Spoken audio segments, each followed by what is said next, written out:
Okay, and this is the relief pack from the barangay. From the outside, what do we see? We see um, my least favourite soap, Safeguard. No better than ordinary soap, but very popular. My assistant here is helping with this because I've got to hold this with the camera. Oh, let's see. Yeah, this look. Right, let's see what we have here. Yeah, just picture. Take a picture. I'm doing a video here. Right, we have, guess what? Noodles, instant noodles, No, no, no. Pancit more canton. instant noodles, pancit Pancit canton, canton. well, instant pancit. Some more. Right, and what's that? That looks like tuna.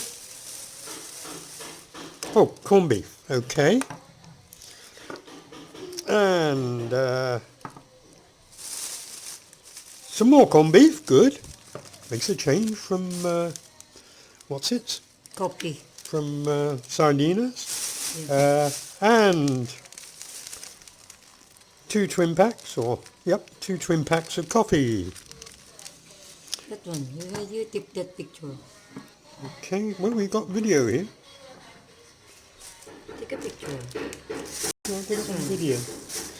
Okay, and that's how many kilos do you reckon of rice?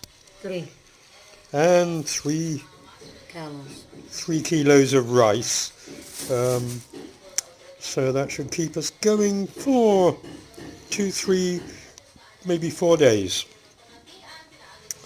Okay, so that's what we've got here in Balanghiga.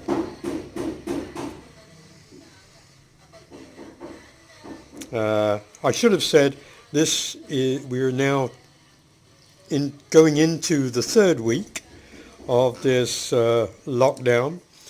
No booze, no cigarettes. Everything's limited. So we'll see how this goes. The local Catholic Church has not been able to provide much in the way of relief because they themselves are waiting on the diocese from which all good things must come. And as far as I can gather, the diocese, which is in Barongan, hasn't